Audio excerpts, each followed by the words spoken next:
فرماتے ہیں ہم سے حضرت مولانا ابو ذر غفاری سے۔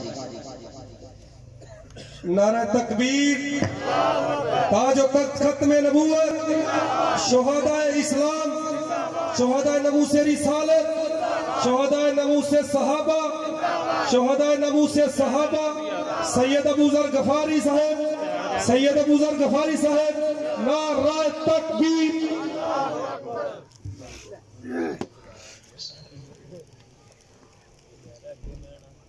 تمام احباب ذوق و شوق اور عبادت کی نیت کے ساتھ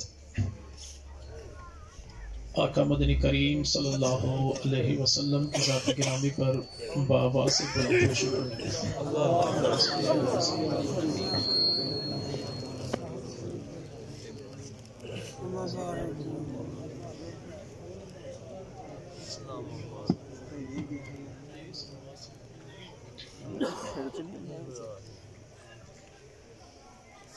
الحمد لله رب العالمين الرحمن الرحيم الذي قال في كتابه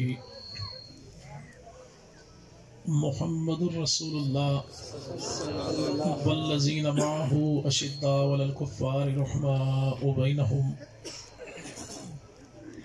الصلاة والسلام على سيد الأنبياء محمد النبي الكريم الذي قال في خطابه ان اللہ اختارنی واختار لی اصحابی وعلی آلہ واصحابہ اجمعین۔ تفسیر کبریا کا عنوان بولتا ہے، تفسیر کبریا کا عنوان بولتا ہے، لہجے میں مصطفیٰ کے قرآن بولتا ہے۔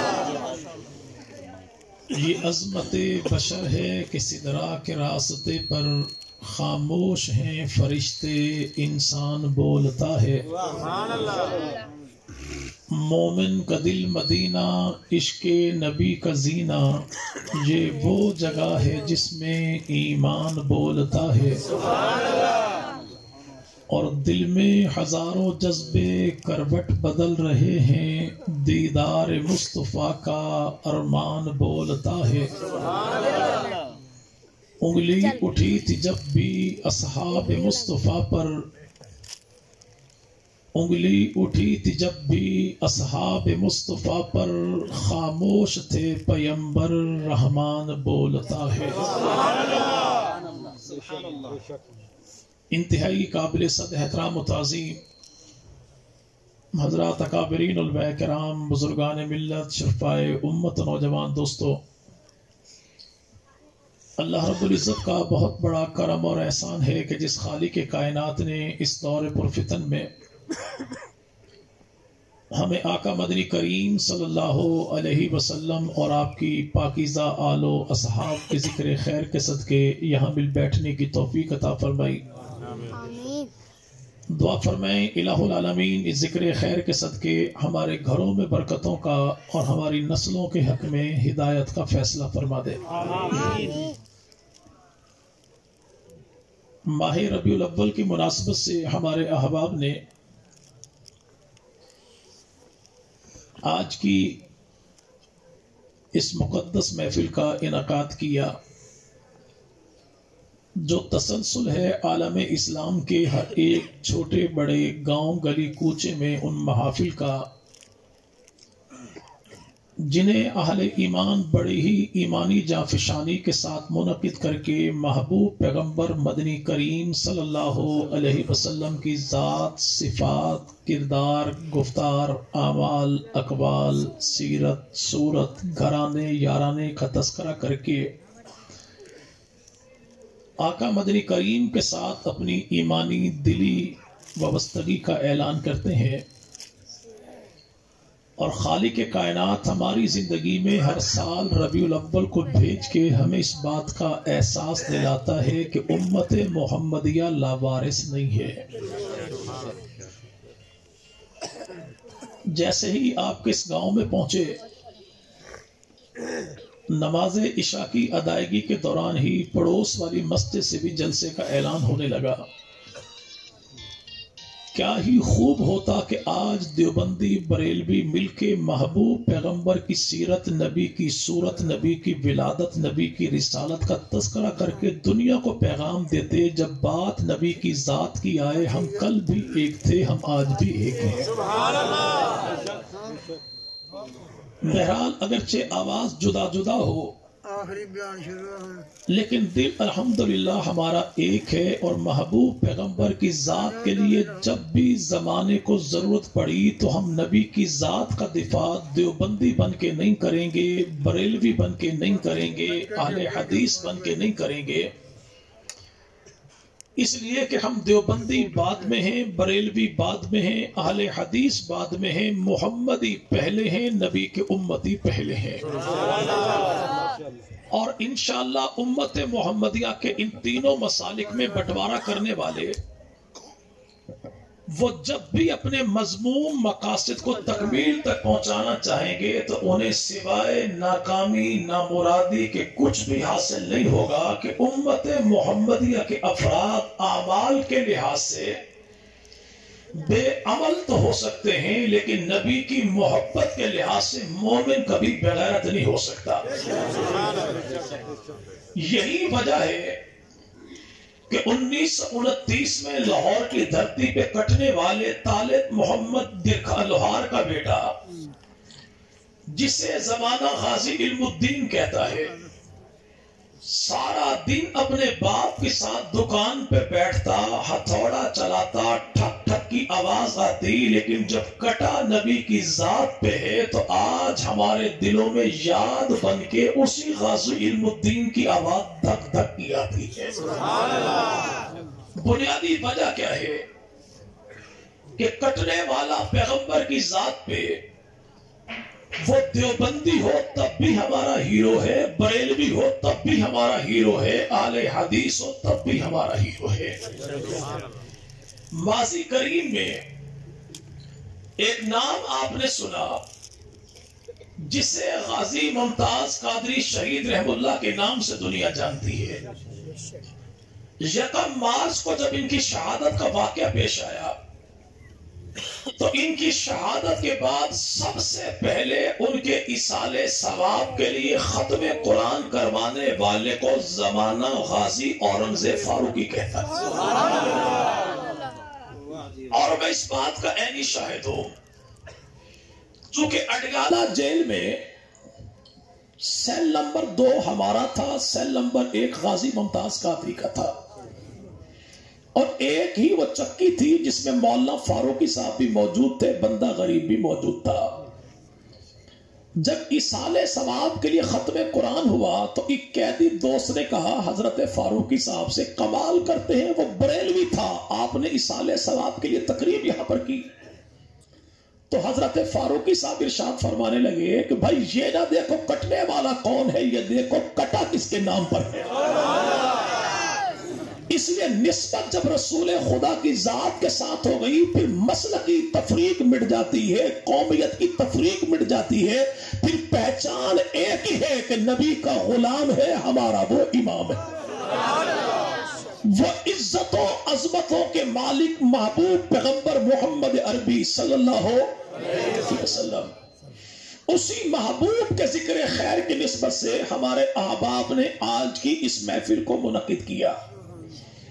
ممکن ہے کوئی کہنے والا کہہ دے اگر یہ لوگ ڈنڈی مار نہ ہوتے تو پیغمبر کی میلاد کی بات ضرور کرتے۔ چلو ہم آغاز پیغمبر کے میلاد ہی سے کرتے ہیں۔ اللہ کے نبی اس کائنات میں تشریف لائے۔ بعض نے کہا کہ اللہ کے نبی جب اس کائنات میں آئے تو تاریخ ربیع الاول کی 2 تھی۔ نطق الہلال کتاب میں تاجدار بریلی احمد رضا خان صاحب بریلی رحم اللہ نے لکھا کہ اللہ کے نبی جب اس کائنات میں آئے تو تاریخ ربیع الاول کی 8 تھی۔ مصر کے رہنے والے محمود پاشا نے جو ماہر فلکیات نے ثابت یہ کیا کہ اللہ کے نبی جب کائنات میں آئے تو تاریخ ربیع الاول کی 9 تھی۔ بعض مورخین نے لکھا کہ اللہ کے نبی جب اس کائنات میں آئے تو تاریخ ربیع الاول کی 12 تھی، اور بعض نے کہا جن میں کہنے والے کون جسے زمانہ تاجدار بغداد کہتا ہے، پیران پیر کہتا ہے، غوث پاک کہتا ہے، 11ویں والا پیر کہتا ہے، جسے زمانہ شیخ عبد القادر جیلانی رحمت اللہ علیہ کہتا ہے۔ حضرت جیلانی رحمت اللہ علیہ نے اپنی کتاب غنیت الطالبین میں لکھا کہ اللہ کے نبی جب اس کائنات میں آئے تو تاریخ محرم الحرام کی 10 تھی۔ کسی نے کہا کہ 2 ربیع الاول، کسی نے کہا 8 ربیع الاول، کسی نے کہا 9 ربیع الاول، کسی نے کہا 12 ربیع الاول، کسی نے کہا ربیع الاول، کسی نے کہا محرم۔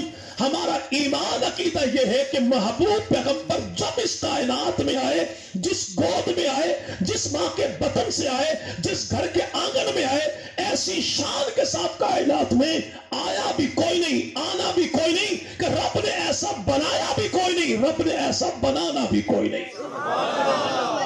وہ محبوب پیغمبر آئے تو یوں آئے کہ آمنہ کے لال اس دنیا میں آئے تو با کمال بن کے آئے، لاجواب بن کے آئے، بے مثال بن کے آئے، بے مثال بن کے آئے۔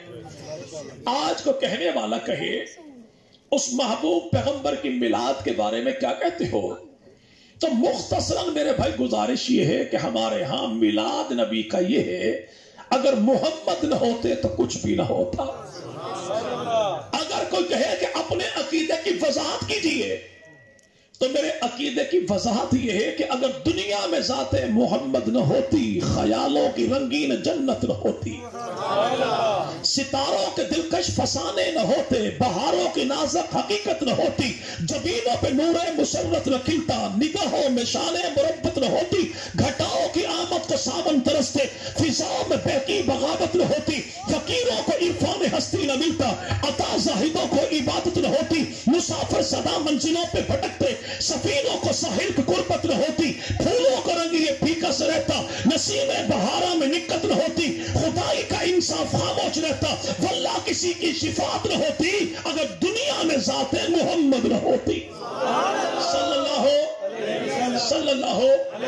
صلی اللہ اب کوئی کہے محبوب پیغمبر کے مقام کے بارے کیا کہتے ہو، تو ہمارا ایمان عقیدہ نظریہ یہ ہے کہ پوری کائنات میں ایک خدا کے بعد جو سب سے اعلیٰ ہے وہ کالی کملی والا ہے۔ اس سے ایک قدم آگے بڑھاؤ گے تو مشرک ہو جاؤ گے، ایک قدم پیچھے ہٹاؤ گے مصطفیٰ کے گستاخ ہو جاؤ گے۔ اگر کوئی یہ کہے جی ہم نے سنا یہ ہے کہ آپ لوگ پیغمبر کی شان بیان نہیں کرتے، تو بھئی یاد رکھیے گا، کہلائے دیوبندی اور پیغمبر کی شان بیان نہ کرے، اس لانتی کا ڈی این اے ٹیسٹ کرواؤ، ہوگا کوئی اور گھسا دیوبندیوں میں ہے۔ کہلائے دیوبندی پیغمبر کی تعریف نہ کرے، ہوگا دجال گھسا دیوبندیوں میں ہے۔ کہلائے دیوبندی پیغمبر کی نعت نہ پڑھے، پرلے درجے کا زندیق ہو سکتا ہے، دیوبندی نہیں ہو سکتا، چونکہ دیوبندی وہ ہے کہ جن کے بانی قاسم نانوتوی نے اپنے مدرسے کی اینٹ پہلی رکھی اور عقیدے کا اعلان کر دیا کہ سب سے پہلے مشیت کے انوار سے نقش روح محمد بنایا گیا، پھر اسی نقش سے مانگ کر روشنی بزم کونوں مکا کو سجایا گیا، وہ محمد بھی احمد بھی محمود بھی، اس نے مطلق کا شاہد بھی مشہود بھی، علم و حکمت میں وہ غیر محدود بھی، ظاہر امیوں میں اٹھایا گیا، اور حشر کاٹر مجھ کو قاسم ہو کس لیے، میرا آقا ہے وہ، میرا مولا ہے وہ، جس کی خاطر یہ دنیا بنائی گئی، جس کے ہاتھوں سے کوثر لٹایا گیا۔ اب کوئی کہے کچھ اور بتا دیجئے، ہم کہتے اور یہی ہے۔ قاسم نانوتوی رحمت اللہ علیہ کا پہلا شاگرد ہے، نام محمود حسن دیوبندی ہے۔ محمود حسن دیوبندی کون ہے؟ جس نے 4 لائنوں میں میرے آقا مدنی کریم کی نعت لکھی، اور وہ نعت پڑھ کے فرزند سیالکوٹ، قلندر لاہور، حکیم الامت، شاعر مشرق علامہ اقبال نے کہا تھا اگر یہ دیوبند کا بیٹا مجھ سے سودا کرنا چاہے، میرا سارا دیوان لے لے، کلام لے لے، اپنی 4 لائنیں مجھے دے دے۔ کسی نے پوچھا وہ 4 لائنیں کون سی ہیں؟ کہ دیوبند کے بیٹے نے کہا تھا کہ تجھ میں حور و قصور رہتے ہیں، میں نے مانا ضرور رہتے ہیں، پر میرے دل کا طواف کرے جنت کے میرے دل میں حضور رہتے ہیں۔ رہا یہ معاملہ، ابھی ہمارے محترم بھائی نے کہا کہ گجر کون ہے، رانے کون ہیں، میواتی کون ہیں، ان کا شجرہ بیان کیجئے گا. چلو ان کا شجرہ بھی بیان کریں گے. نبی کے صحابہ کون ہیں, نبی کے اہل بیت کون ہیں, ان کا شجرہ بھی بیان کریں گے, یہ بھی بیان کریں گے. لیکن اس سے پہلے یہ شجرہ بھی بیان کریں گے کہ دیوبندی کون ہے, بریلوی کون ہے. آج لڑانے والوں نے امت کے دو بڑے طبقات کو یوں الگ الگ کیا کہ مل بیٹھنا مشکل ہو گیا. وہ دونوں ہیں کون؟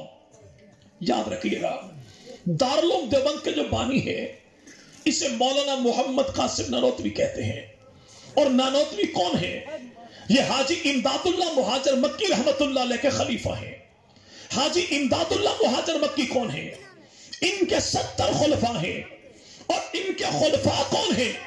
پہلا خلیفہ وہ ہے جسے دیوبند کا بانی قاسم نانوتوی کہتے ہیں. اور آخری خلیفہ وہ ہے جسے تاجدار گولڑا پیر میر علی شاہ رحمت اللہ علیہ.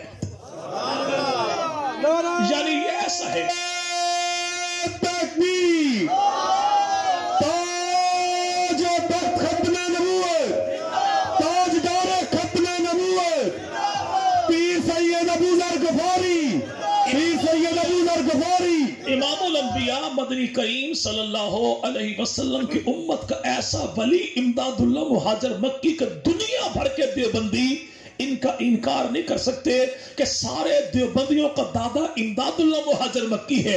دنیا بھر کا کوئی بریلوی ان کا انکار نہیں کر سکتا کہ دنیا بھر کے سارے بریلویوں کا دادا امداد اللہ مہاجر مکی ہے. اور امداد اللہ مہاجر مکی کون ہے؟ جن کے 70 خلفاء. پہلا خلیفہ وہ ہے جسے قاسم نانوتوی کہتے ہیں, اور آخری خلیفہ وہ ہے جسے پیر نصیر الدین نصیر کا دادا تاجدار گولڑا پیر میر علی شاہ رحمت اللہ علیہ کہتے ہیں. اور یہ پیار و محبت کی باتیں ہیں, دور کیوں جائیں, اپنے گھر سے ہی شروع کر لیتے ہیں.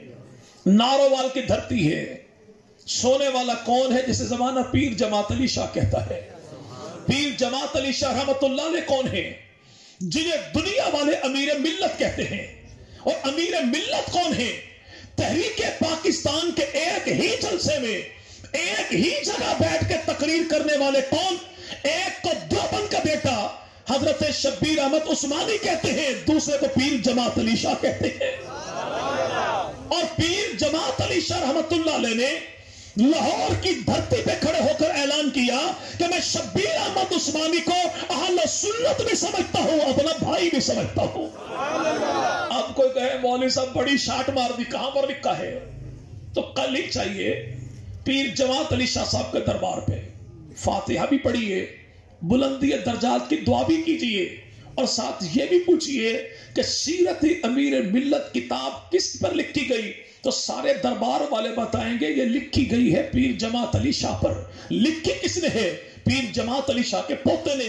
لکھا کیا ہے؟ تو پیر جماعت علی شاہ رحمت اللہ علیہ کے پوتے کہتے ہیں کہ میرے ابا جی نے, پیر جماعت علی کے بیٹے نے, جب درس نظامی مکمل کر لیا, عالم کورس مکمل کر لیا, دستار بندی ان کی ہونے لگی, لیکن ایسی مس مینجمنٹ ہوئی کہ بچے زیادہ تھے, پگڑیاں کم تھیں, تو مہمان خصوصی نے میرے ابا کے سر پہ اپنی پگڑی باندھی. پوچھا یہ مہمان خصوصی کون ہے؟ کہ جو طالب علم ہے اسے جماعت علی شاہ کا بیٹا کہتے ہیں, اور جو پگڑی باندھنے والا ہے اسے دیوبند کا بیٹا محمود حسن دیوبندی کہتے ہیں. اور یہ پیر محمد, میرے بھائی محمود حسن دیوبندی رحمت اللہ علیہ کون ہے؟ اشرف علی تھانوی رحمت اللہ علیہ وہ انہی کے خلیفہ ہیں. محمود حسن دیوبندی رحمت اللہ علیہ کے, شبیر احمد عثمانی رحمت اللہ علیہ وہ انہی کے شاگرد ہیں. مفتی کفایت اللہ دہلوی وہ انہی کے شاگرد ہیں. 1000 کتابیں لکھنے والے حضرت تھانوی وہ انہی کے شاگرد ہیں. ظفر احمد عثمانی وہ انہی کے شاگرد ہیں. مفتی تقی عثمانی کے والد گرامی مفتی اعظم پاکستان مفتی محمد شفیع وہ انہی کے شاگرد ہیں. حکیم اجمل خان صاحب وہ انہی کے شاگرد ہیں. میوات کی دھرتی پہ بیداری پیدا کرنے والے تبلیغی جماعت کے بانی مولانا الیاس رحمت اللہ علیہ جب میوات کی دھرتی پر گئے تو اکڑ مزاج میواتی نے مارا تھپڑ, حضرت گرے لڑ کھڑا کے جب اٹھے تو ایک ہی جملہ کہا کہ بھائی تو نے اپنا کام کر لیا, اب میری بات سن لے کہ اللہ نے تیری میری کامیابی اپنے دین میں رکھی. یہ کون؟ مولانا الیاس رحمت اللہ علیہ، انہی کا بھتیجا اور شاگرد ہے جسے زمانہ شیخ الحدیث مولانا زکریا کہتا ہے۔ مولانا زکریا کون ہے؟ جو آج بھی جنت البقیع میں عثمان غنی کے قدموں والی سائڈ پہ آرام پر رہے ہیں، یہی تو زکریا ہے جس کی لکھی جانے والی کتاب فضائل اعمال وہ ہے کہ اللہ کی دھرتی پہ قرآن مقدس کے بعد سب سے زیادہ جس کو کتاب کی تلاوت میرے بھائی کتاب کی مطالعہ کیا جائے، تعلیم دی جائے، اسی کتاب کو نبی کی احادیث کا مجموعہ فضائل اعمال کہتے ہیں۔ اور یہ شیخ الحدیث مولانا زکریا کون ہے جانتے بھائی؟ جی بھائی، کراچی کی دھرتی پہ بیٹھ شہید ہونے والے مفتی عادل خان صاحب، ان کے والد گرامی ہیں مولانا سلیم اللہ خان صاحب، جو 65 سال تک بخاری شریف پڑھاتے رہے، وہ ان کے خلیفہ ہیں۔ مفتی نظام الدین شامزئی صاحب، وہ شیخ الحدیث مولانا زکریا رحمت اللہ علیہ کے خلیفہ ہیں۔ مفتی محمد یوسف لدھیانی صاحب، وہ ان کے خلیفہ ہیں۔ مولانا احمد لاڈ صاحب، وہ ان کے خلیفہ ہیں۔ حاجی عبد الوہاب صاحب، وہ ان کے خلیفہ ہیں۔ عبد الحفیظ مکی صاحب، وہ ان کے خلیفہ ہیں۔ پیر عزیز الرحمان ہزاروی صاحب، وہ ان کے خلیفہ ہیں۔ کربوغا شریف والے مختار الدین شاہ صاحب، وہ ان کے خلیفہ ہیں۔ بکھرے موتی کتاب لکھنے والے مولانا محمد عمر پالن پوری، وہ ان کے خلیفہ ہیں۔ اور میرا بھائی ایسے مولانا محمد یوسف بٹالہ، وہ ان کے خلیفہ ہیں۔ جس بابا جی کے خلفاء اتنے اعلیٰ ہو، وہ بابا کتنا اعلیٰ ہوگا؟ جب بابا اتنا اعلیٰ ہے تو بابا کا چاچا کتنا اعلیٰ ہوگا؟ جب چاچا ایسا ہے تو چاچا کا جو میرے بھائی استاد ہے وہ محمود حسن کیسا ہوگا؟ جب محمود حسن ایسا ہے تو پھر قاسم ننوتوی کیسا ہوگا؟ تو یہاں پر یاد رکھیے گا کہ ہمارے اکابر علماء دیوبند عطا اللہ شاہ بخاری رحمت اللہ علیہ، نام جانتے نہیں؟ بخاری کی باتیں کتابیں ہیں، لکھنے والا کون ہے؟ اسے امین گیلانی کہتے ہیں۔ امین گیلانی اپنی کتاب میں لکھتے ہیں عطا اللہ شاہ بخاری رحم اللہ بذریعہ ٹرین سفر کر رہے تھے، جیسے ہی ٹرین پہنچی گولڑا کی اسٹیشن پر تو آواز لگی گولڑا آ گیا۔ حضرت بخاری رحم اللہ لیٹے ہوئے تھے، فوراً اٹھے بیٹھے تو کسی نے کہا حضور لیٹے رہیے، پنڈی اسٹیشن تو بڑا دور ہے، تو تمہیں آواز نہ سنی کہ گولڑا آ گیا۔ اور گولڑا کی دھرتی وہ ہے جہاں پر خدا کا ولی پیر مہر علی سو رہا ہے اور جہاں پہ اللہ کا ولی آرام کر رہا ہو، میں وہاں پہ پاؤں دراز کر کے جاؤں، میری غیرت گوارا کوئی نہیں کرتا۔ یہ کون ہے؟ آج بھی جائیے کوٹ مٹھن شریف، کافی پڑھنے والا، ربائی پڑھنے والا خواجہ فرید کا نام تو بڑا لیتا ہے، پوچھو خواجہ فرید کون ہے؟ جو 21ویں پشت پہ جا کے فاروق اعظم کی اولاد میں سے۔ ان سے جب پوچھا گیا حضور ایک بات بتائیے، بچے کو قرآن حفظ کرانا چاہتا ہوں، کہا دارالعلوم دیوبند سے بہتر مدرسہ کوئی نہیں ہے، جسے زمانہ آج بھی پیر پٹھان کہتا ہے۔ توسا کی دھرتی والے جا کے پوچھو توسا والوں سے کہ پیر پٹھان رحمت اللہ علیہ نے، خواجہ سلیمان توسوی رحمت اللہ علیہ نے جب مدرسہ قائم کیا تھا توسا کی دھرتی پہ، تو کس کے والد سے منتیں کر کر کے کہا تھا اپنے بیٹے کو میرے مدرسے میں حدیث پڑھانے کے لیے بھیج دیجئے، یہ جو پڑھانے کے لیے استاد بن کے آیا، اسے دیوبند کا بیٹا حسین احمد مدنی کا خلیفہ حق نواز کا استاد عبدالستار توسوی رحمت اللہ علیہ کہتے ہیں۔ اور یہ یاد رکھیے گا ایک گدی اور بھی ہے جس کے میرے میں گدی نشین کچھ ہی عرصہ پہلے فوت ہوئے، جسے زمانہ پیر سیال لجپال رحمت اللہ علیہ کے نام سے جانتا ہے، پیر حمید الدین سیالوی۔ اسی خاندان میں ہے ضیاء الدین سیالوی۔ ضیاء الدین سیالوی کون ہے کہ جو تشریف لے گئے دارالعلوم دیوبند میں تو مولانا انور شاہ کشمیری رحمت اللہ علیہ، اور انور شاہ کشمیری کون ہے؟ جنہیں ہر شب جمعہ میرے پیغمبر کی زیارت ہوتی، زیارت نہ ہوتی تو بیمار ہو جاتے۔ وہ انور شاہ کشمیری رحمت اللہ علیہ جیسے دیکھا خدا کا ولی آیا ہے، کرسی چھوڑ کے کھڑے ہو گئے، کہا آپ بیٹھیں گے۔ تو حضرت ضیاء الدین سیالوی نے کہا آپ بیٹھیں گے؟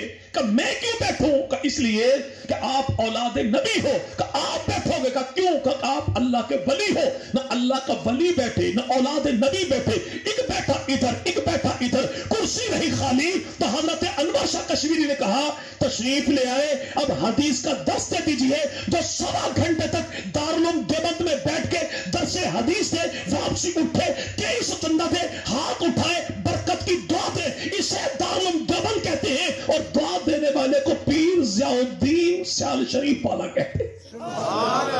سر بلند، سر فراز و سر بلند۔ ان بڑوں کا پیار تو ایسے تھا اور ہم نے کیا کیا جی بھائی؟ بٹوارا کر لیا آج ہم نے. نتیجہ آج نہ خدا کا دین محفوظ ہے، نہ پیغمبر کی ذات محفوظ ہے، نہ نبی کی جماعت محفوظ ہے، نہ نبی کا گھرانہ محفوظ ہے، نہ اللہ کی کتاب محفوظ ہے. کیوں؟ جب ایک نہ رہے تو دشمن ایک ایک کر کے مارے گا. ایسے مارے گا جیسے کبھی لاہور کی دھرتی پہ اس نے احسان الہی ظہیر کو مارا تھا. ایسے مارے گا جیسے لاہور ہی کی دھرتی پہ بریلوی مسلک کے عالم دین عارف چشتی کو مارا تھا. ایسے مارے گا جیسے کراچی کی دھرتی پہ عادل خان شہید کو مارا تھا. اور جب ایک ہو جائیں گے تو خدا کی قسم کو ایک دشمن بھی باقی نہیں رہے گا. تو ضرورت یہ ہے جن سے جدا جدا بھلے ہو لیکن اپنی سوچ فکر ہم نے ایک رکھنی ہے کہ دیوبندی ہے تو میرا بھائی ہے، بریلوی ہے تو میرا بھائی ہے، اہل حدیث ہے تو میرا بھائی ہے. جو اللہ کے نبی کو آخری نبی مانے، صدیق کو پہلا امام مانے، صحابہ کو اپنا ایمان مانے، نبی کے اہل بیت کو ایمان کی جان مانے، نبی کی گھر والیوں کو اپنی ماں مانے، وہ دیوبندی ہو تب بھی میرا ہے، بریلوی ہو تب بھی میرا ہے، اہل حدیث ہو تب بھی میرا ہے، کشمیری ہو تب بھی میرا ہے، ہزاروی ہو تب بھی میرا ہے، وہ پنجابی ہو تب بھی میرا ہے، پٹھان ہو تب بھی میرا ہے، جے پی آئی کا ہو تب بھی میرا ہے، پی ٹی آئی کا ہو تب بھی میرا ہے، نون لیگ کا ہو تب بھی میرا ہے، کاف لیگ کا ہو تب بھی میرا ہے، عالم ہو تب بھی میرا ہے، جاہل ہو تب بھی میرا ہے. جو اللہ کے نبی کو آخری نبی مانے، صدیق کو پہلا امام مانے، عائشہ کو اپنی ماں مانے، صحابہ کو اپنا ایمان مانے، نبی کے اہل بیت کو ایمان کی جان مانے. اور جو اللہ کے نبی کو آخری نبی نہیں مانتا، ابو بکر کو پہلا امام نہیں مانتا، نبی کے صحابہ کو اپنا ایمان نہیں مانتا، اہل بیت نبی کو اپنے ایمان کی جان نہیں مانتا، عائشہ صدیقہ کو اپنی ماں نہیں مانتا، وہ کوئی اور کیا حقیقی باپ بھی ہوگا اسے بھی لعنتی کہے گا، مسلمان نہیں کہے گا انشاءاللہ. اس لیے کہ سادہ سا اصول ہے اپنا، جو نبی کا ہے وہ ہمارا ہے، جو نبی کا نہیں ہے وہ ہمارا نہیں ہے. ہمارے دوستوں نے عنوان رکھا دستارے فضیلت. ایک اعتراض عمومی طور پر اور بھی ہوتا ہے، ان کے نزدیک نہ جانا. بھائی کیوں؟ کہتا اس لیے کہ یہ اللہ کے نبی کو اپنے جیسا کہتے ہیں. بھائی عقیدہ اقرار سے بنتا ہے، انکار سے الزام تو بنتا ہے، عقیدہ نہیں بنتا. کبھی میرے پاس آ، مجھ سے پوچھ میرا عقیدہ کیا ہے، تو سوال کر تو میں تجھے بتاؤں کہ پیغمبر کی ذات کا تقدس کیا ہے، نبی کے در کا تقدس کیا ہے، نبی کا گھرانہ کیسی شان والا، نبی کا یارانہ کیسی شان والا. تو پوچھ میں بتاؤں کہ پیغمبر کی معراج کی بلندی کیا ہے، نبی کے مصلی کی شان کیا ہے. میرے اکابر نے جو مجھے بتایا، پڑھایا، لکھایا، سکھایا. اور اللہ کرے ایسے شخص کو مرتے دم کلمہ نصیب نہ ہو جو کسی کی خوشنودی کے لیے اپنے عقیدے کو تبدیل کر لے. عقیدہ وہی جو میرے اکابر نے بتایا. کیا کہ اگر کوئی شخص اللہ کے نبی کو اپنے جیسا کہے، ہم ایسے لانتی بدبخت کی بات ہی نہیں کرتے. ہمارے نزدیک تو ایسا شخص بھی پرلے درجے کا کافر ہے جو یہ کہہ دے کہ اللہ کے نبی فلاں نبی جیسے نبی ہیں. کیوں؟ کہ باقی نبی صرف نبی ہیں، میرا نبی نبی نہیں سید الانبیاء ہے. باقی رسول رسول ہیں، میرا پیغمبر سید المرسلین ہے. باقی رسول اپنی اپنی قوم کے نبی، میرا نبی تو ہر قوم کا نبی، ہر زمانے کا نبی، ہر دور کا نبی، عرشوں کا نبی، فرشوں کا نبی، رسولوں کا بھی نبی، خدا کا بھی نبی، نبیوں کا بھی نبی. سبحان اللہ. وہ کون؟ محمد عربی صلی اللہ. اللہ نے میرے محبوب پیغمبر کو صرف نبوت نہیں دی، نبوت تو اللہ نے سب کو دی. اللہ نے میرے پیغمبر کو ختم نبوت عطا فرمائی ہے. اور ابھی یہاں پر ہمارے بھائی کہہ رہے تھے دائی حلیمہ کو دوست بتائے گا بھائی کہ اللہ کے نبی علیہ الصلوۃ والسلام کی دائی اماں کا نام کیا بھائی؟ جی بھائی، سیدہ حلیمہ سعدیہ. اور جواب آپ کا غلط ہے. جواب آپ کا غلط ہے. آپ کہیں گے کیوں بھائی؟ اس لیے کہ تیرے میرے گھر میں یا تیرے میرے ذہن میں جو دائی کا کنسپٹ ہے، دائی ایسی خاتون کو کہتے ہیں جو بچے کی پیدائش کے موقع پر ماں بننے والی خاتون کے جملہ معاملات کو سنبھالے، اسے دائی کہتے ہیں. اور تیرے میرے گھر میں بچے کی پیدائش کے موقع پر جو کام دائیاں کرتی ہیں، ایسا کام نبی کی پیدائش کے موقع پر کائنات کی کسی عورت نے بھی کوئی نہیں کیا. کیوں؟ اللہ کے نبی کی اماں فرماتی ہیں جب میرا بیٹا محمد میرے بطن سے میری گود میں آیا مجھے تکلیف بھی کوئی نہ ہوئی, کسی دائی کا احساس تک بھی کوئی نہ ہوا کہ کوئی دائی میرے پاس ہوتی. کیوں؟ اس لیے کہ اللہ نے شرم و حیا والے پیغمبر کے لیے ایسے وی آئی پی پروٹوکول کا انتظام کیا کہ دنیا میں جب کسی خاتون نے ماں بننا ہو تو دائی کی نظر سے اس خاتون کا سطر محفوظ نہیں رہتا, اور جب کسی بچے کا خطرہ ہونا ہو تو نائی کی نظر سے اس بچے کا اپنا سطر محفوظ نہیں رہتا.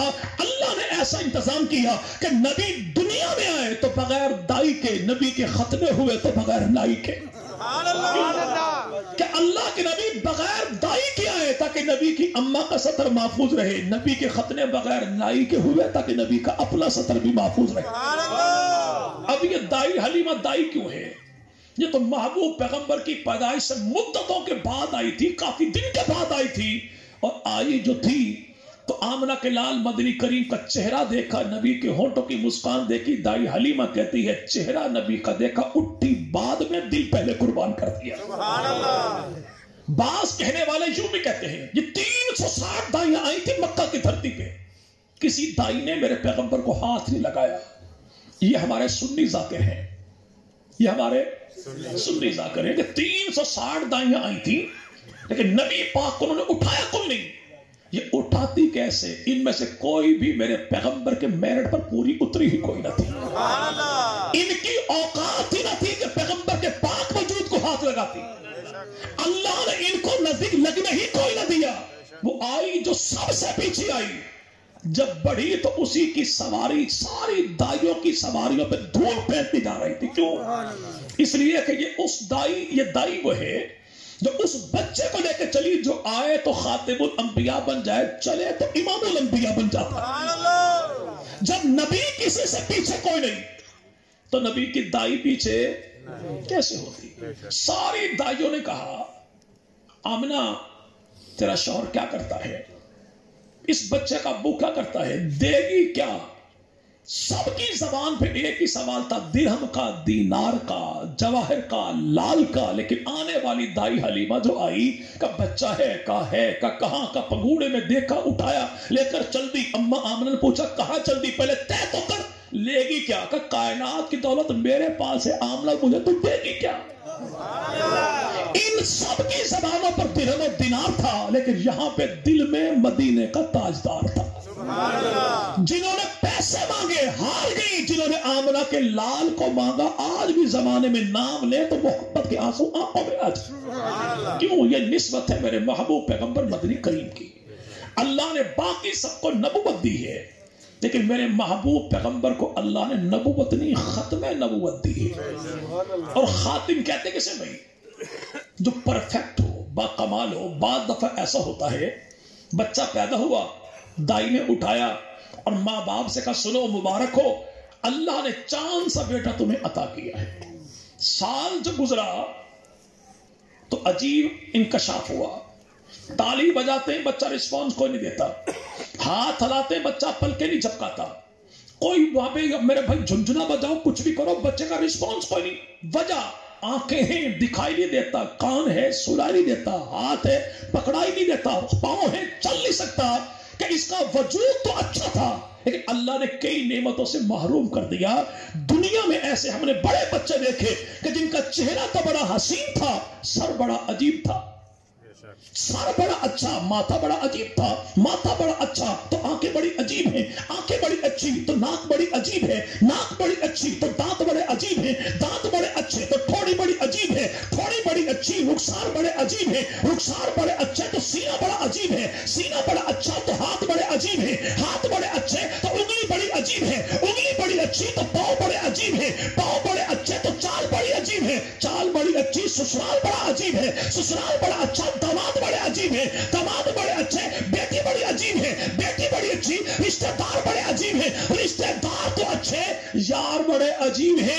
کائنات میں مکمل کوئی نہیں, پرفیکٹ کوئی نہیں, خاتم کوئی نہیں, کسی نہ کسی میں کمی ہے, کوتاہی ہے, نقص ہے, زوال ہے, لیکن جو کمال ہی کمال ہے وہ آمنہ کلال ہے, عروج ہی عروج ہے وہ آمنہ کلال ہے, شان ہی شان ہے وہ آمنہ کلال ہے, بے مثال ہے وہ آمنہ کلال ہے.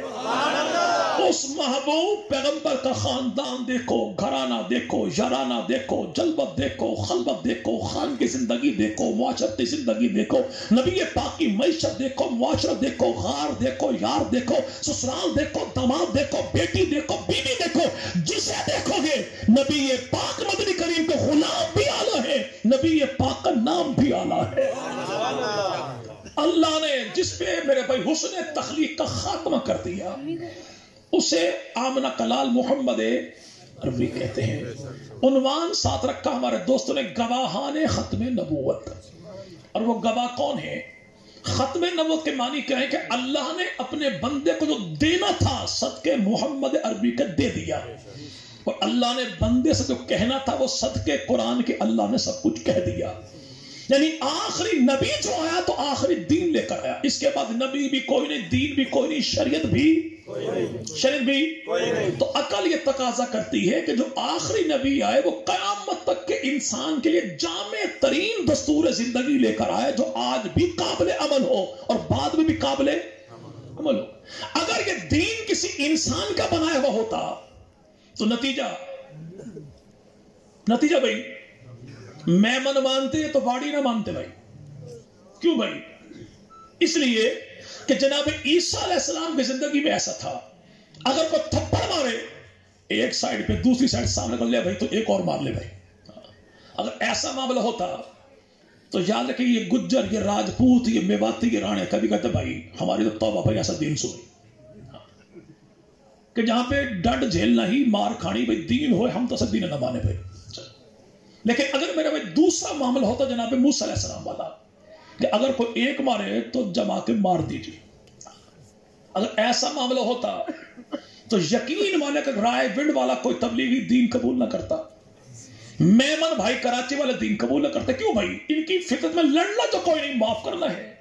وہ کہتے بھائی یہ لڑائی جھگڑے والا معاملہ ہمارا بس کو روکنا بھائی، ہم تو ایسے ہاں کیوں بھائی؟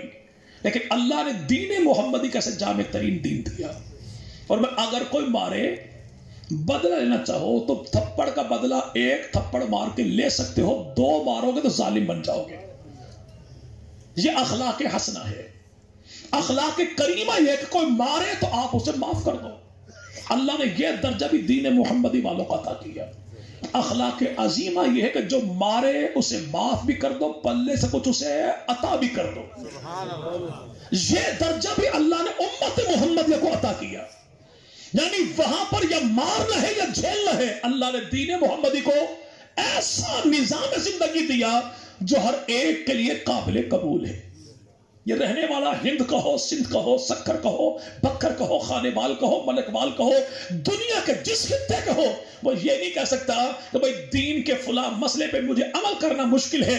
ہر دور میں، ہر زمانے کے، ہر رنگ کے، ہر نسل کے، ہر خطہ زمین کا انسان دن میں رات میں جب چاہے وہ دین پہ عمل کر سکتا ہے۔ ہم دیکھیں بھائی اگر یہیں پر ہم سب سے کہتے ہیں اردو بولو، جی بھائی تو ہوگا کیا؟ بول تو سکتے ہیں، لیکن ہمارے رانا راجپوت بھائی بولے گا تو پتہ لگ جائے گا ہے رانا بول اردو رہا ہے بھائی، میواتی بولے گا تو پتہ لگ جائے گا ہے میواتی بول اردو رہا ہے، اگر پنجابی بولے گا پتہ لگ جائے گا کہ ہے پنجابی بول اردو رہا ہے۔ کیوں بھائی؟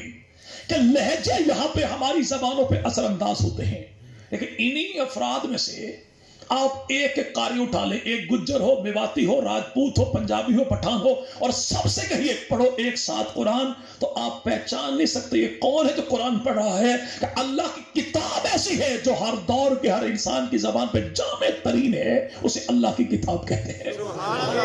اب یہ جامع ترین دین اللہ نے دیا کسے؟ نبی کو، نبی نے دیا صحابہ کو، اور نبی کو دیا کس نے بھائی؟ اللہ کی ذات نے۔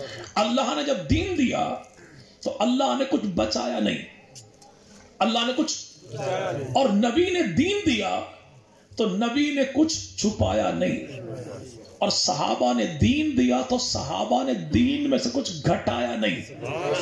اللہ نے بھی دیا تو کامل دیا، خالص دیا، نبی نے بھی دیا تو کامل دیا، خالص دیا، صحابہ نے بھی دیا تو کامل دیا، خالص دیا۔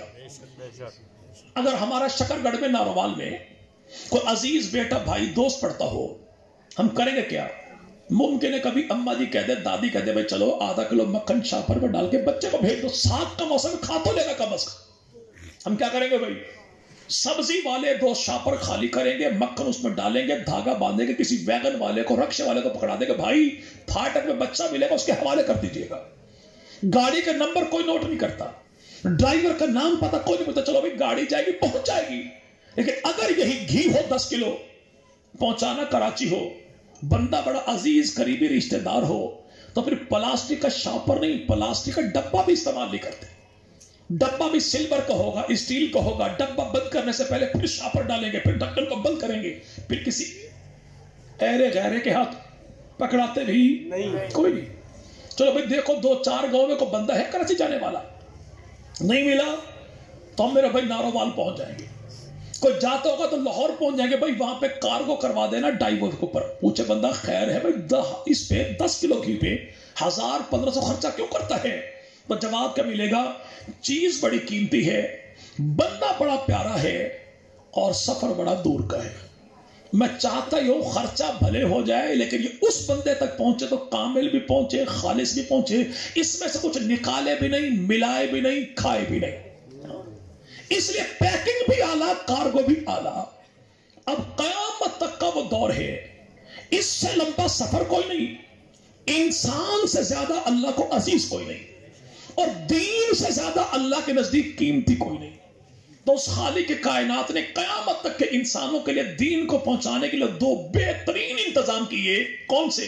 پیکنگ بھی اعلیٰ، کارگو بھی اعلیٰ۔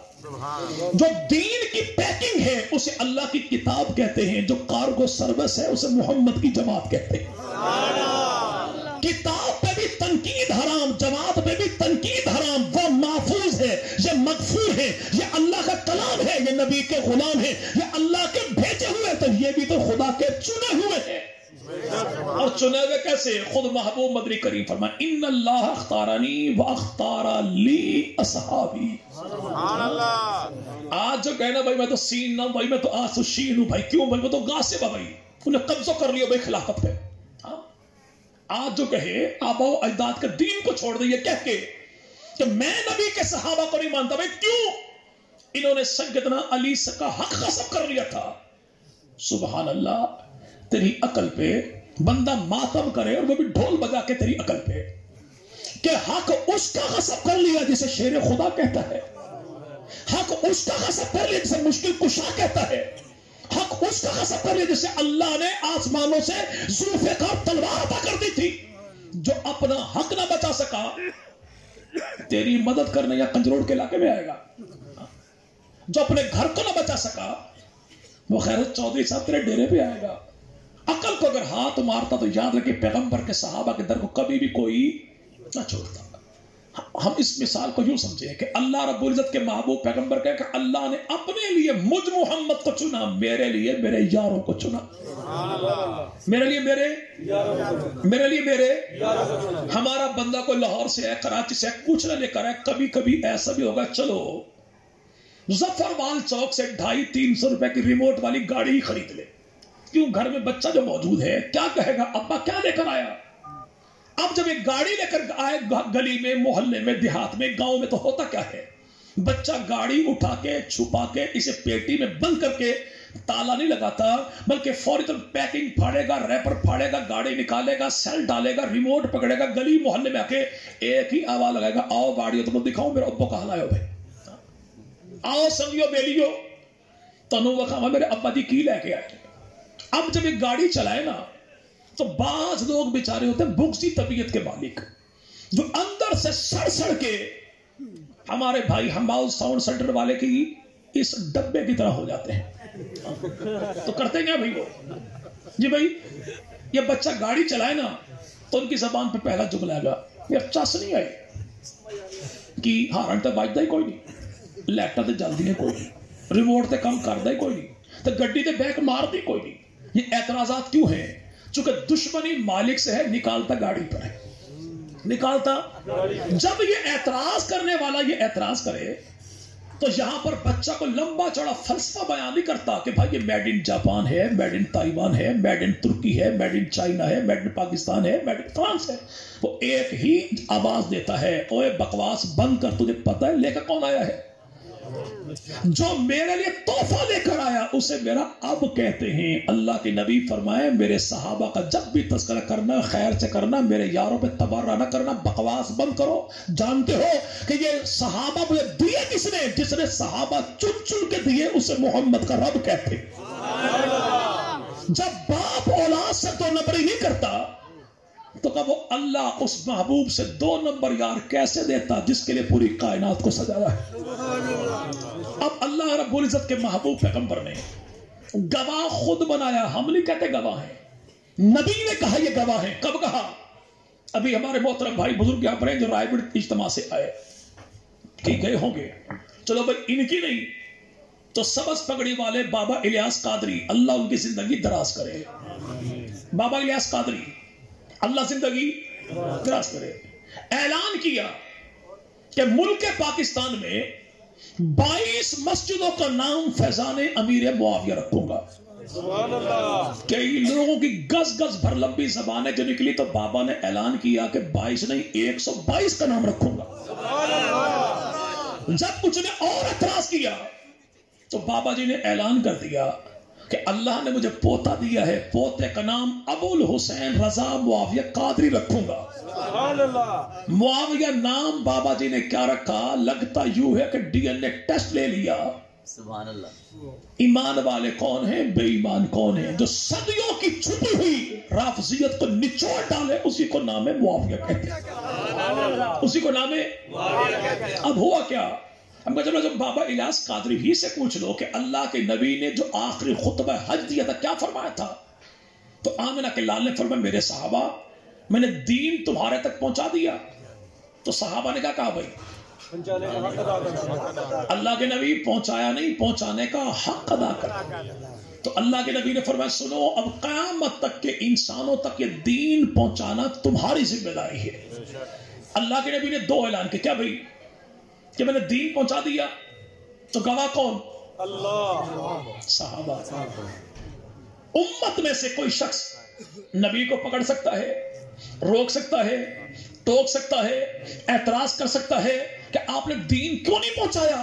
یہ سوال کرے، یہ پوچھے تو وہ ذات پوچھے جس نے یتیم مکہ کو خاتم الانبیاء بنا کے دین مبین کی تکمیل نبی کے ذمہ لگا دی تھی.